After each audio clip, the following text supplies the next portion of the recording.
coming out tonight in the cold. I'm very happy to have Ray Ajemian, who's going to be talking about Lawrence of Arabia. Some of you might remember him from his last presentation that he did on the Armenian genocide, and he has taught history and has a special interest in the Middle East. So with no further ado, please welcome Ray Ajemian. Thanks. Okay. First of all, the clicker doesn't work. So if Kate isn't there, I'm going to have to go back and forth. But the dot does work, so that's good. My interest in, my degree is in Middle Eastern history. So that was my specialty in college. And with the movie of Lawrence, I got interested in him. And ever since then, I've been interested in him. I collect books about him, by him, and so forth. He's a fascinating person, and I just have put something together about him. So if you have any questions on a particular slide, please ask. If you have general questions, we can talk about it at the end, okay? All right, anything to start? Okay, here we go. He's usually referred to as T.E. Lawrence. It's Thomas Edward Lawrence, but usually he's referred to as T.E. He was born in 1888 and died in 1935. Go ahead. This is from a biography of him, and I think it explains the issue of Lawrence in many ways. I'm going to give you a lot of quotes. Most of the time, I'll simply ask you to read them yourself instead of my reading them. But the point is, that what he's saying here, despite scores of biographies, countless scholarly studies, and at least 3 movies, including one considered to be a masterpiece, historians have never quite decided what to make of the young, bashful Oxford scholar who rode into the battle at the head of the Arab army and challenged history. How many saw the movie? Wow, that's great. Came out in 1962. It's considered one of the 100 best or 20 best movies ever made. Go ahead. Scenes, spectacular scenes in the movie. Next. Peter O'Toole played Lawrence, if you remember. There's a slight problem with this. Well, Peter O'Toole was 6'3", I believe, or 6'2", 6'3". Lawrence was 5'5". So there's a little difference in height between the two. You know, Anthony Quinn, of course, and Omar Sharif. Omar Sharif became famous in this movie. It's one of those long movies, those blockbuster movies. You had an intermission and everything. It's a great movie.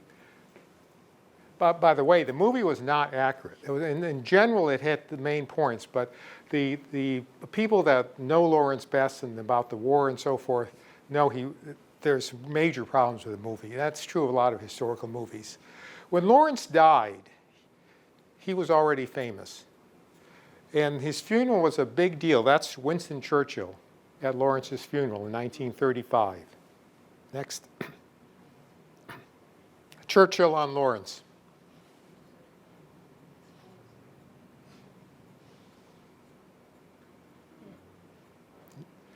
If you go to England, you'll see things on Lawrence throughout London. This is at Jesus College in Oxford. Next, please. A bust of him in St. Paul's Cathedral, which is the main cathedral in London. Next, please. In Wareham in England, there's a sarcophagus of him. Portrait by Augustus John. I love it. That's a good portrait. Next. He was on the cover of Time magazine in the early 1930s. Not a very good picture of him. More accolades of Lawrence.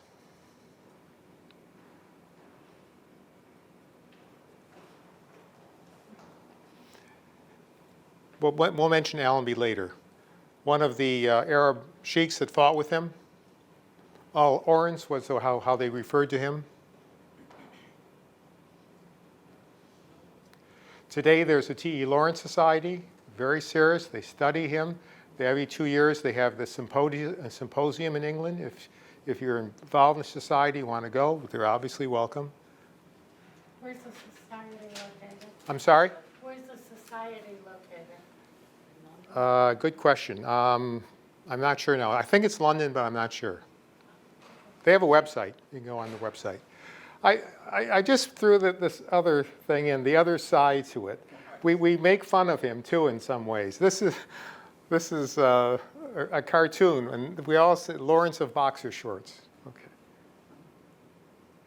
It's on the cover of Mad magazine. Wow. I don't know if you ever looked at Mad magazine before. Sometimes you have to understand there's some seriousness involved. And look at this. Go to the next one, please. The next slide. This is from Mad. And there's some truth to this. It's meant to be funny, but there's some truth that Lawrence had issues. He was never a relaxed person in some ways. He never, I guess how should I put it? He never was happy with life, it seemed. Next. This is Lawrence, the real Lawrence. He looks like Peter O'Toole. Yeah. Just a wee bit. I think this is one of the best photographs of him. Next. Okay, his background. This is Lawrence here. I don't know if you know his background. His father was very wealthy, landowner. And the father had 3 daughters. He hired a governess to help take care of the 3 girls. And long story short of it, he fell in love with her. And his wife was very religious, and they had issues in terms of how life was going to be led. And he left her and with the governess. And they set up their own family. They never married. So Lawrence was considered illegitimate. These 5 brothers were all born with the governess.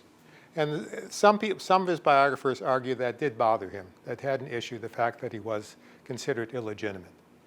And by the way, if you saw the movie, it comes out in the movie. In the scene where he's talking to Omar Sharif, he mentions that he was illegitimate. Lawrence was what we would call a brilliant man. When he went to Oxford, he studied, he did very well. The man was fluent, obviously English, French, German, ancient Greek, Latin, Arabic, and Turkish. He could speak all those languages. At the Paris Peace Conference, which I'll come to later, he was translating for Faisal, Arabic to English. Some of the people had trouble with English. He immediately went into French. He was amazing. And I say that because I'm terrible in languages. I've taken 3 or 4 different languages, and I know nothing. And I think I joke I have trouble with English. But he was also a person who never cared about life's pleasures. He didn't care what he ate. He didn't care whether he got enough sleep. He just did what he wanted. And when he was in school, he bicycled around Europe. His interest was medieval history, castles in particular. And he looked at castles. And so when he was at Oxford and he had to do his thesis, next please, he went to the Middle East. He wandered the Middle East on foot. This is prior to World War I. Wow. He almost was killed. He was knocked down, robbed. He was carried a gun. The person that knocked him down took the gun, fired, it misfired, and so he lived. But he was the type of person that whatever he had on, he didn't care. When he was in the service, he was always in trouble because he didn't want to obey orders. He didn't want to do what was considered proper. For his thesis, his book called Crusader Castles, his thesis, and some people believe it today, was contrary to what scholars at that time argued. They basically argued that the castles that you now find in the Middle East, built by the Crusaders, were because of European influence. In this thesis, Lawrence argued it was the other way around, that the Middle East castles actually influenced the European castles. After he got his degree, he became an archaeologist. He went to the Hittite city of Carchemish. Carchemish is northern Syria, right at the Turkish border. And he worked at the dig at Cartemish, and that's where he became fluent in Arabic at Cartemish. Next, please. This is Lawrence here. With Woolley is a famed archaeologist, and they're working at Cartemish. He was very good at picking up Middle Eastern ways. He loved the Middle East, and he became very much involved in the Middle East. Gertrude Bell is not the subject of this presentation, but she is very important in her own right. How many have heard of Gertrude Bell? Okay, 2. She's, in a sense, the female Lawrence. I mean, you think about this young Englishman going into the Middle East and wandering around. Here is a young woman going to the Middle East and wandering around in a full skirt, obviously, all the time. She also is very intelligent. Go back a second. And she was extremely important in the formation of some of the countries at the end of World War I, Iraq in particular.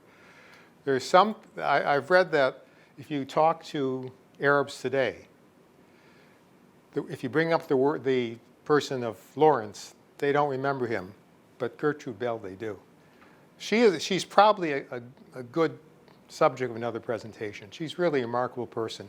And she's sort of been subjugated because of Lawrence has become so famous.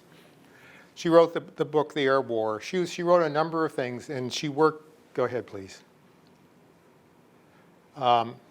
She did work with Lawrence, too. They knew each other, and they respected each other.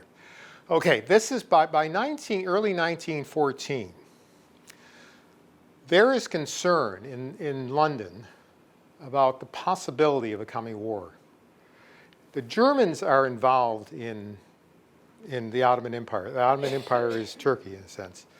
And so Lawrence and Woolley make an expedition, an archaeology expedition around the area, what is now Syria and further down the coast into Palestine. And it was a serious expedition, but at the same time, they were basically mapping because of the possibility of British troops having to go into the area. So already he's becoming involved a little bit with regard to the British intelligence. Next, please. Okay, World War I is the defining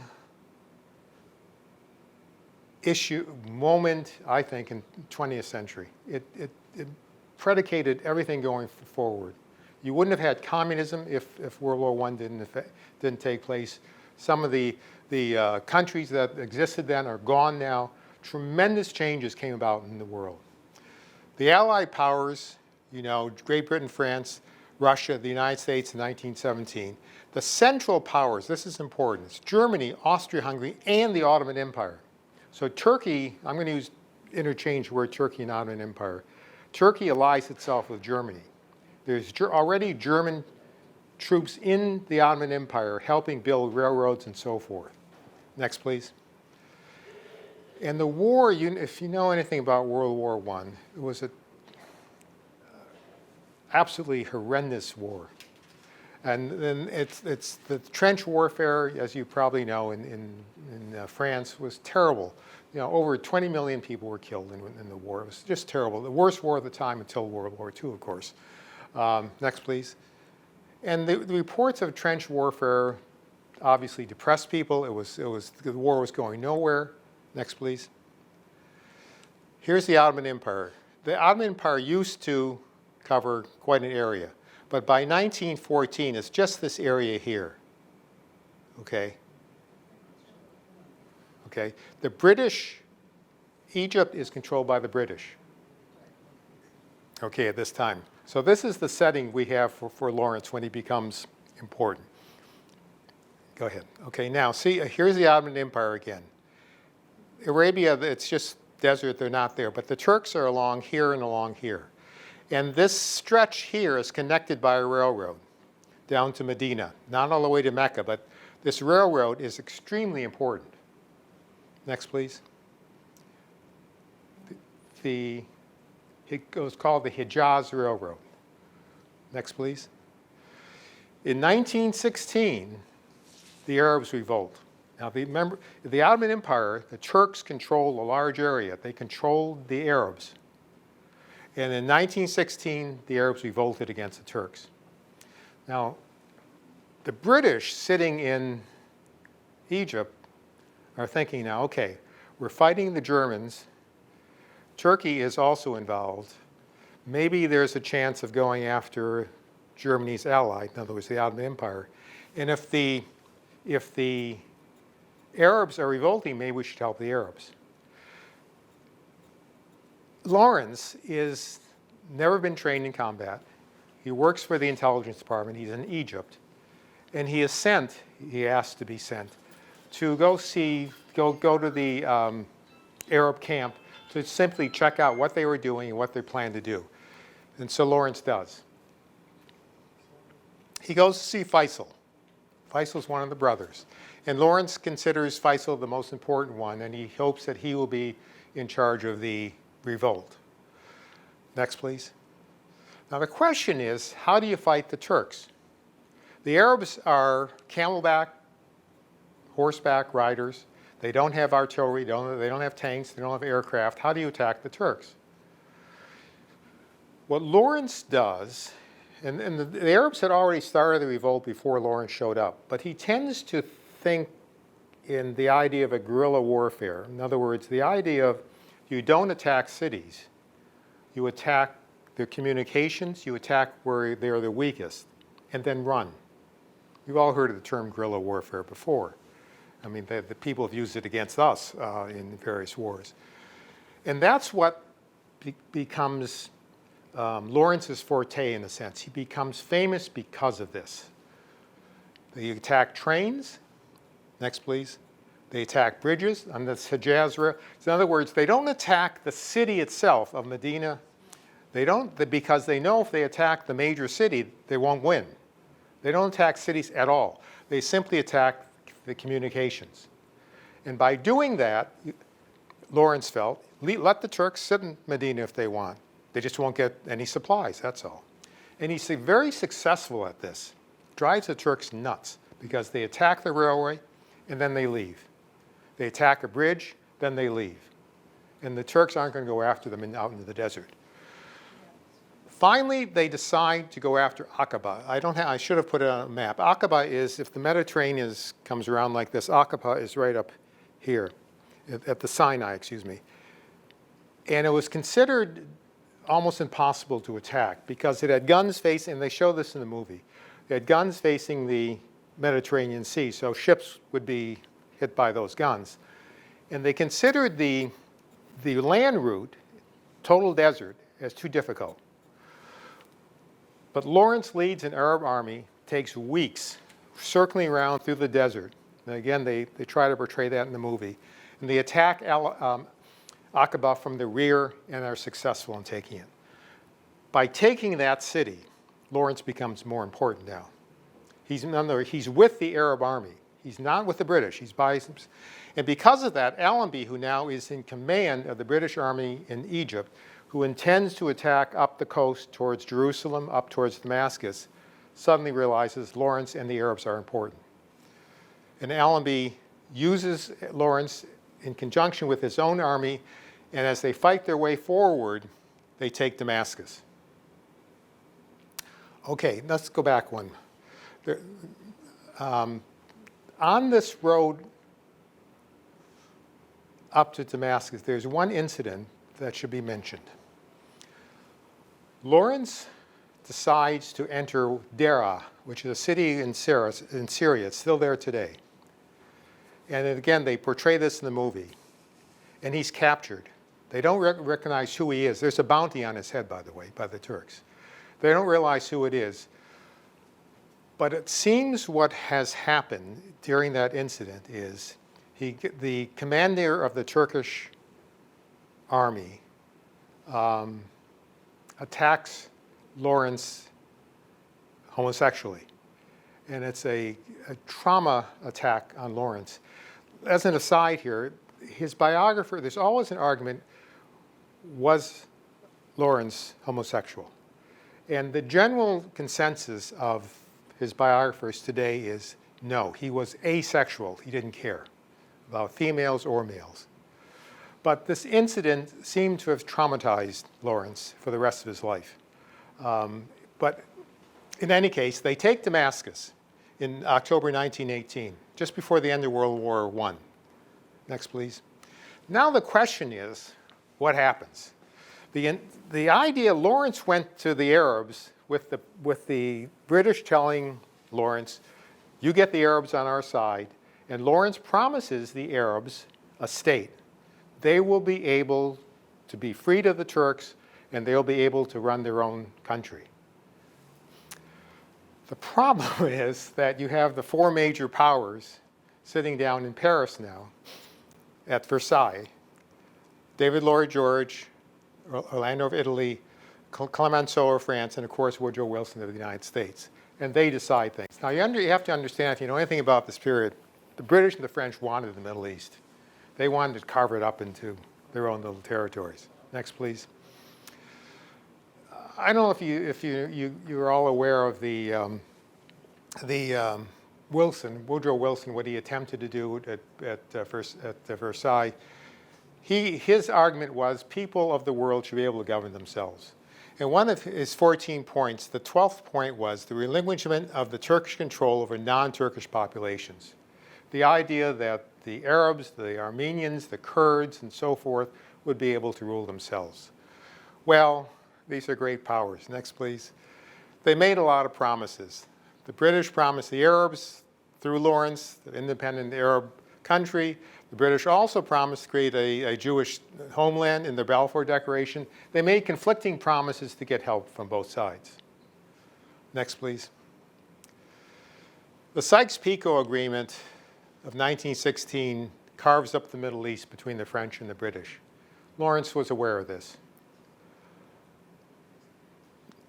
He came up with his own map, what he proposed for the Middle East.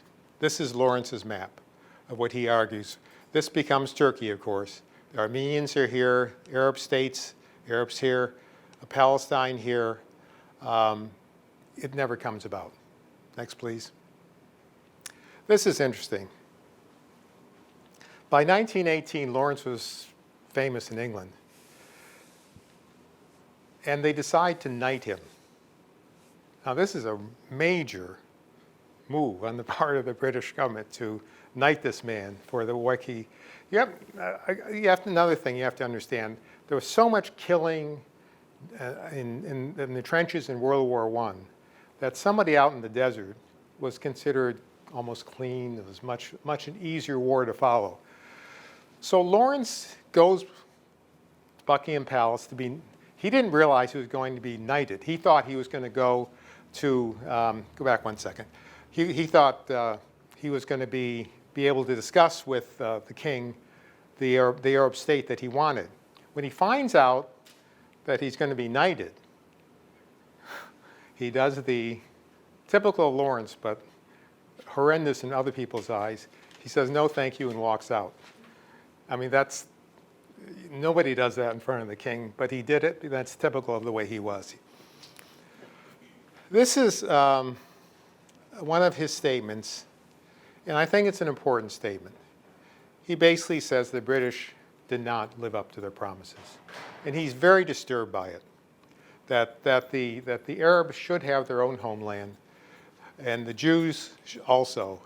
And this is August 1920. This is after the war. Next, please. Okay, now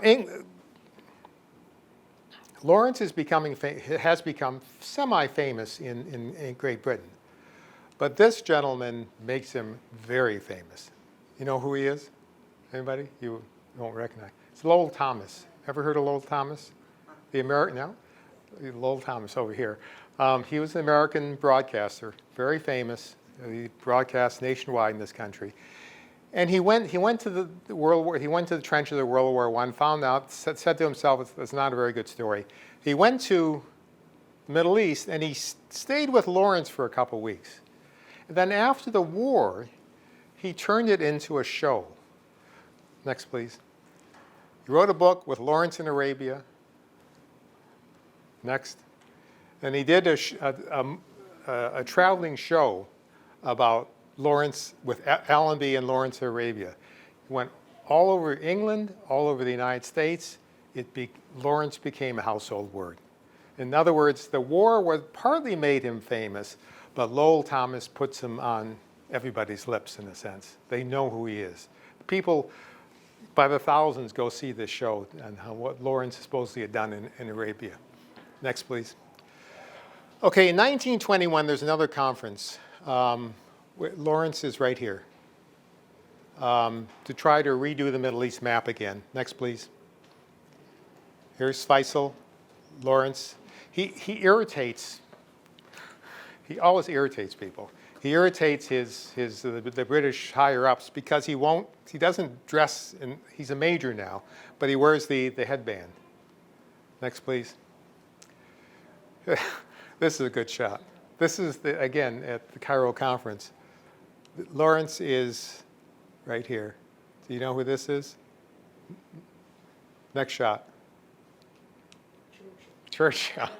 Churchill on a camel. I like the shirts and ties. Yeah. I mean, if you know anything about Churchill, it's hard to imagine Winston Churchill on a camel. That's all. I don't know how comfortable he is. That's Gertrude again. Yeah, Gertrude Bell again. Yeah, she's important. Again, this presentation is on Lawrence, but Gertrude Bell, she was very much ahead of her time. There are a number of good biographies out on her. If you want to read about her, I recommend that you. I mean, Lawrence, the fact that he was a man, highly educated, came from a family. His father was up in the British society. Gertrude's family was also, but still, she was a woman, and getting that far as a woman in 1918 is pretty amazing. Next, please. This is again at the Cairo conference. That's Gertrude Bell and Lawrence. Eventually, the end of the map that ends up is the French mandate, British mandate. The British and the French still try to hold control. Eventually, they have to give up most of the control. But this is the map that comes out in 1923. We don't have time to go into the Kuwait is there, small and neutral. I'm not sure, to tell you the truth. Kuwait is, first of all, no oil at this point. So Kuwait is not that important. But I'm not sure. But it's been independent. It was independent from the British and the Ottoman. Right. Yeah, because it wasn't considered important. Same thing with Saudi Arabia. So they didn't. Yeah, Saudi Arabia wasn't considered important. Next, please. Okay, what Lawrence does is he decides to write his experiences. It's called the 7 Pillars of Wisdom. It's from the Bible. He uses the term and he writes this book in the early 1920s. The amazing thing about this is he wrote the manuscript, most of the manuscript, then he leaves it in the train station. And so what does he do? There's no thumb drives he goes back and writes it all over again. Next, please. The book, in order to finance the Revolt in the Desert, he writes a shorter version of it called Revolt in the Desert. Next, please. Today, the 7 Pillars of Wisdom is translated into 17 languages. It becomes a popular book. Keep going. Next, please. Next, please. He also writes, before he writes the first edition, he writes what is called the subscriber edition. 211 copies, each one slightly different, special editions. I'll come back to that in a minute later. Each one is illustrated. This is Faisal again, with paintings. They're very nice. The subscriber's edition are very nice copies. Next, please. Now, as I said before, I took Middle Eastern history. And one of my professors, I mentioned 7 Pillars of Wisdom, and he said, I can't read that book. Read that to yourself. That's from 7 Pillars of Wisdom. And you tell me whether most people regard that as really outstanding English, but how readable is it to you?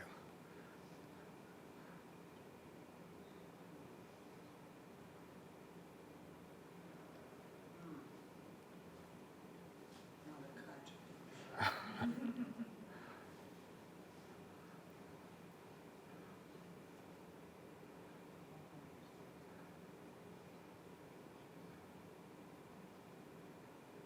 He obviously had a tremendous command of the English language, but he also, some people argue the readability is a problem. He did write another version of it in plainer English, which I have both, and the other one is much easier to read. I read this many years ago, and going back to it years ago, it was tough for me to get back to it again. It's a difficult book to read in some respects. Did he have dyslexia? No, not as far as I know. Why would you say that? Just because of the way some of it was written? Really?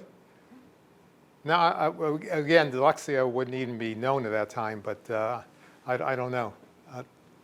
Next, please. Okay, now Lawrence, after the war, he doesn't know what to do with himself. He wants to, in a sense, get away from it all. And he changes his name to John Hume Ross. Joins the Air Force. Lawrence is there. And he gets stationed in India, and he loves it because he can read, he can write, he's an unknown. And then they find out who he is.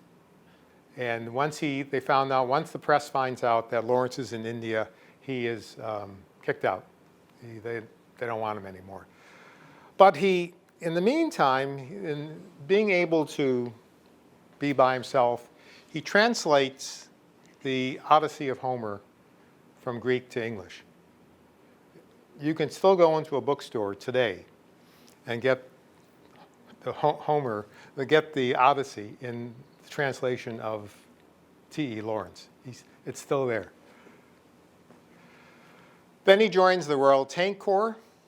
Again, it's to get away from society in a sense. Next.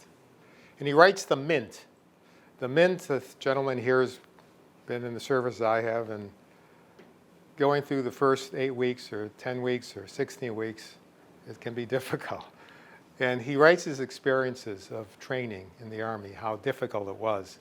Now, remember, this guy was a major in the Army, leaves, and he goes back in at an older age.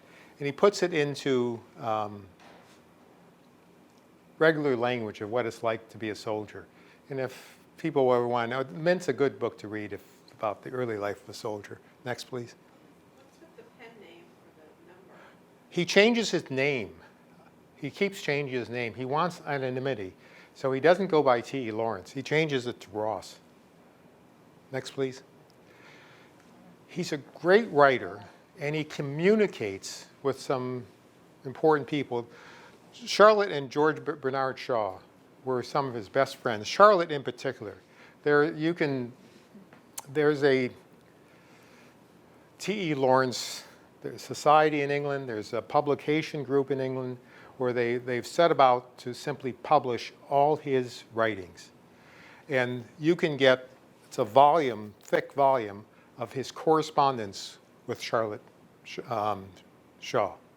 They wrote to each other all the time. They were very good friends. Next, please. And then he becomes involved in testing speedboats for the British Navy.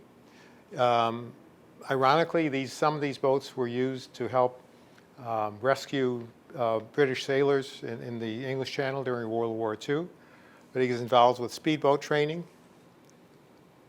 Next, please. Okay. By the end of the 20s into the 30s, he just wants to get away from it all.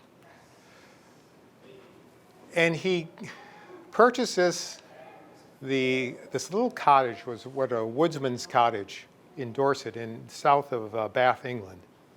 These are my pictures. I was there a few years ago. It's called Clouds Hill, and it's his getaway, to get away from everybody. Next, please. Over the door it says, "Why worry?" in Greek. No electricity. He lives a solitary life there. Next, please. How is this faucets there? There's Fawcett. He has water, but no electricity. How are we doing that? You know, there's got to be some pump to supply water. I don't know. That's a good question. Next, please. Next. This is set up, obviously, after he passed away. This is what you would see today if you went there. Next. Now, Lawrence loved motorcycles. It's something I never got. I know people that love cycles, and it's a passion for them. And he loved motorcycles, and he loved to go fast. And this is Lawrence on his cycle. And he would use the cycle from his little cottage to go to get his mail and so forth. And if you saw Lawrence of Arabia, the movie, they start out with this, where he is coming back from getting the mail. And next, please. He comes over a hill, and there's two boys on bicycles. And in order to miss them, he crashes and he dies. He's probably going very fast. The movie Lawrence of Arabia starts out with this accident. That was on the New York, if you go back a second. My point is, this is Lawrence of Arabia dying. This is the front page of the New York Times. So he's obviously well known. Next.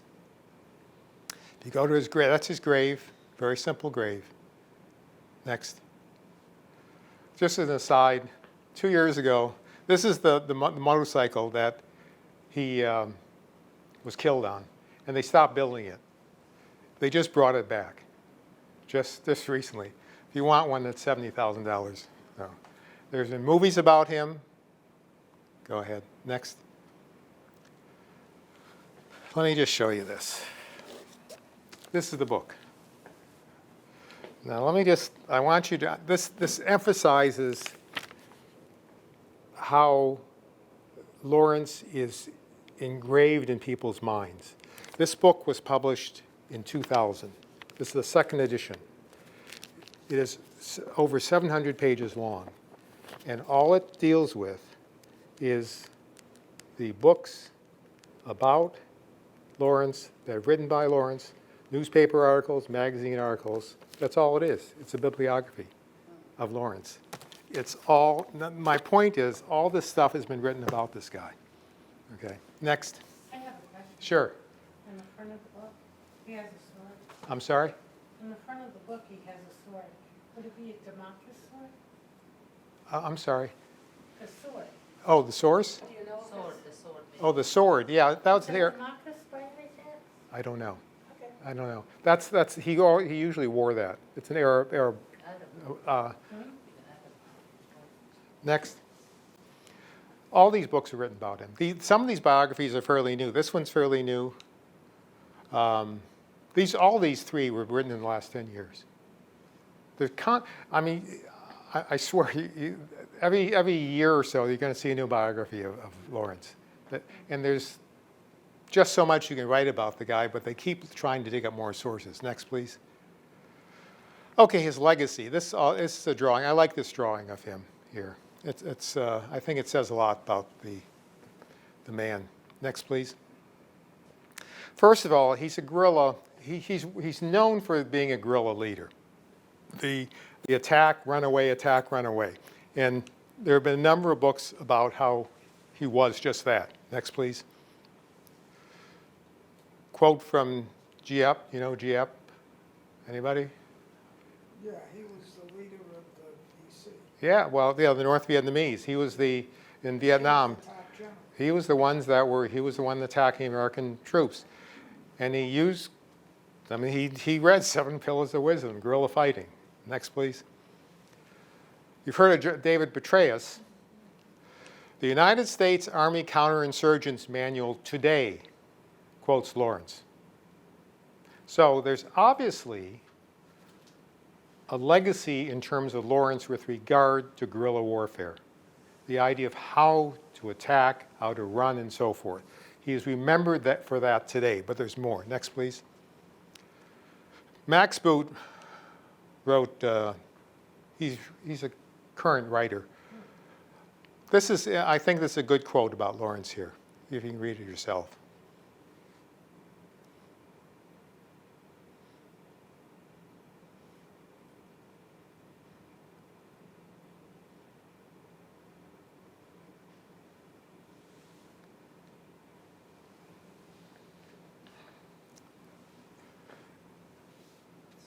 What he's saying here is this.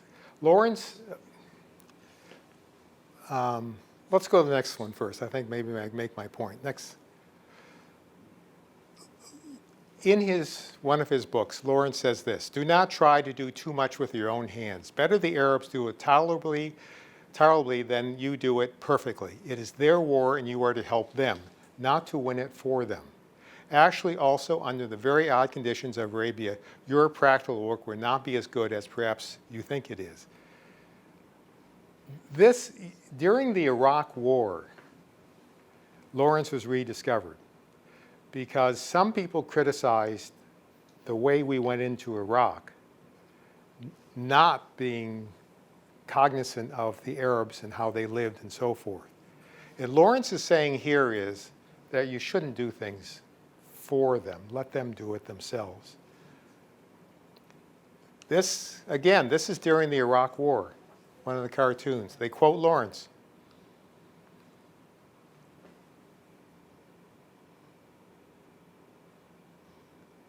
You want to go back one, please? Go back. Okay, go one. Okay, no, next. Next one, now one more forward. Okay, this is a good quote. This is T. Lawrence in 1920. The people of England have been led into Mesopotamia into a trap from which it will be hard to escape with dignity and honor. They have been tricked into it by steady withholding of information. The Baghdad communiques are belated, insincere, and complete. Things have been far worse than we have been told. Our administration more bloody and ineffective than the public knows. We are not far from disaster. During the Iraq War, somebody's changed just two words. The people of the United States have been led into Iraq, into a trap. It sort of fits. Okay, next. This is, I think this is a good quote. This is one of his biographers, Malcolm Brown. He was really a human being trying to work out life struggles, and he really doesn't. But in the process, he becomes very important and famous for good reason. Next, please. This is his famous quote.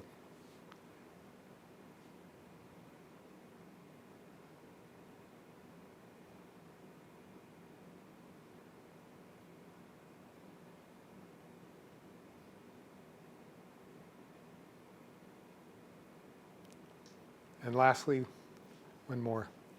Now, remember I told I showed you the subscriber's copy? 211 copies were printed, each one slightly different. To show the legacy of Lawrence, one of these was auctioned off a couple years ago. How much you think? What? Any guess? Over $1 million? Oh, well, now it's more. No. That's the weight a little bit high. Over $100,000 for the book. Yeah. It is nice, but it's a good investment if you have $100,000 and you want to hang on to it for 10 years, because they keep going up in price. And you're going to see Lawrence, his name, as a joke or seriously at all times, every once in a while in your life. He was a famous man and an important man, I think, and somebody of interest. That's it. Thank you. Any questions? I'll turn the light on. Years ago? 50 years ago. Oh, I've seen it like 4 times. yeah. Just every time you see it, there's something amazing about it that you see? Well, the cinematography of that movie has gotten all sorts of awards. I mean, remember the scene where he's in Egypt and he lights somebody's cigarette and he's got a match and he blows the match out and all of a sudden the desert's there? It's an amazing scene, yeah. It's And I saw a documentary about him on CBS. yeah, It was very, very good. And then reading more about him, it was, as that different things you read, there's so many different ideas of his personality and his goals and his dreams. well, the fact that Lawrence was such a complicated person, people have come up with different views of him because of that. And I have to say one other thing here. He is recognized in this country, in England, as being an important guerrilla leader. The Arab view of him is not as high up there. I mean, he's recognized as being important, but not necessarily. In other words, the Arabs basically argue he didn't do as much as we claim he did. He was, and there's some truth to both sides. But he's an interesting person, yeah. Well, in the movie, wasn't it somewhere in the movie, that at the end, after the war, he was ticked off at the political powers in London Right. who really wanted to carve up the Middle East Right. with the British Empire and the French Right. Empire, not give the Arabs independence, Right. which they didn't do. Right. You know, And he was. I mean, he did accomplish something. He got Faisal to be put in charge of Iraq, but the British were still there.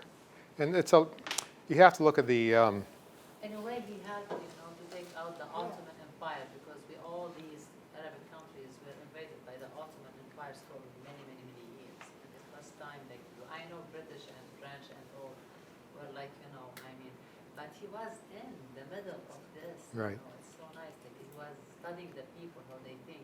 That's why when he wrote about, I wish we had them to have the independence, but we don't want to do the war for them.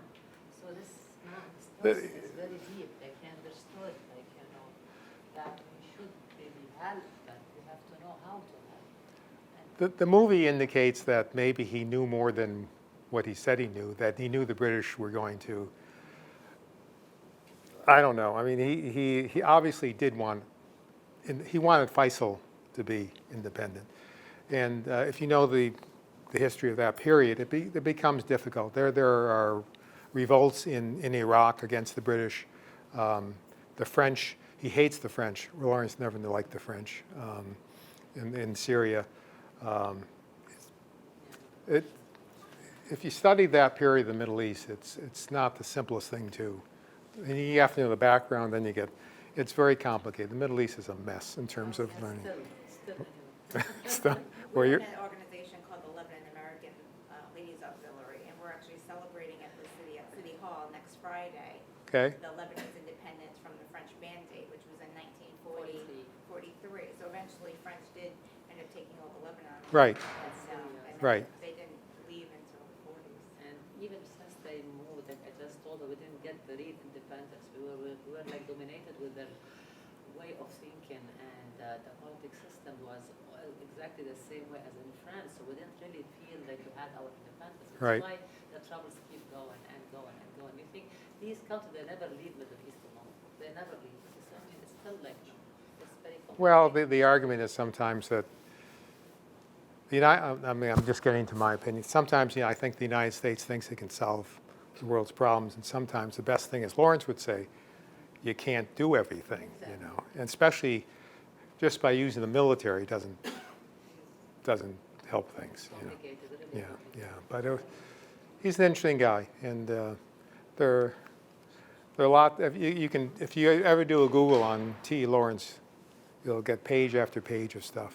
Believe me. Maybe the military and the politicians have to read about his life before they start too many adventures in the Middle East, because, Well, if you just look at current history, you got Afghanistan, you got Iraq, you got.